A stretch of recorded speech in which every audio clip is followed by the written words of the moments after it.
Welcome. In this video, I'm quickly going to show you how to add questions into your into your form here, whether it be a survey, a quiz, or test, or anything like that you're giving to your students or your staff. So what I'm going to do is I'm going to add a new question. Right here is multiple choice. You can go in here, you can type your question, you type your answer. Sorry, I'm going to do it like this for right now.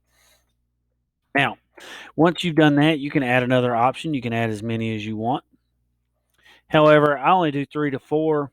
Some people do 5 or 6 if you have multiple correct answers and that kind of stuff. You can delete those off if you don't need them.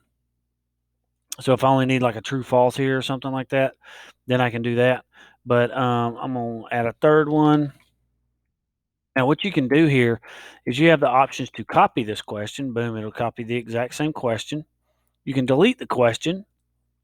So I'm going to delete it. Now, once all that comes off, don't freak out. Just hover over it while it's gray and all of your stuff will pop back up. You can choose to, if I copy the question, let's say I want to move it up, I just move that other one up here. If I want to move it back down, I can move my questions around with these arrows. Let me trash this again. Click here. Now, you can also go in and you can have multiple answers. If the question has more than one correct answer, you'll turn that on. You want to make sure that it's a required question, so you want to do that. If it's not required and they don't have to answer it, they could just move on.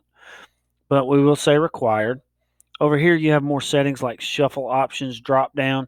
What the drop down does is if we preview this, it shows like this, right? Like a normal multiple choice. If I do drop down, then what it's going to do is when I show it, they're going to have a drop down menu to see their answers. So a little bit different there. But anyway, that's those. You can also add another subtitle in here if you want to. I don't want that.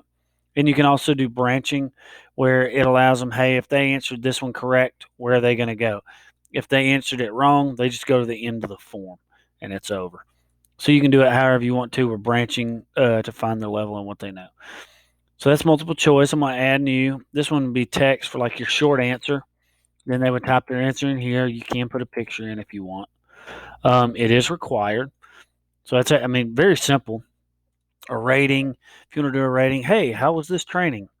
You can do stars. You can also do numbers if you want to.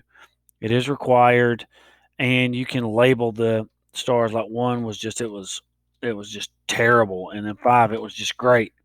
That way, people know what the star ranking is. Most people do know what that is. You can also add new, and you can go to date. What date was D-Day? And then they would go in here and put June 6, 1944. So you could go in and do whatever you want to on here. You can also do options and add branching to it. If they answer it wrong, where do you want them to go? So I can add new. I can also add a rating scale in here. Hey, how would you rate your training? So on and so forth. And then they have options to do that. You can also go in and do a linker where they go in and kind of fill out a survey and their options. So here's your question. Option 1 is this. You can do your statement off to the side on the X and Y axis. And then I can add, I can upload a file if I want to. Net promoter score. So this would be good for a survey as well. And I can add a new section to the test. So this is the first section of the test or the quiz or survey, and then here's a new section.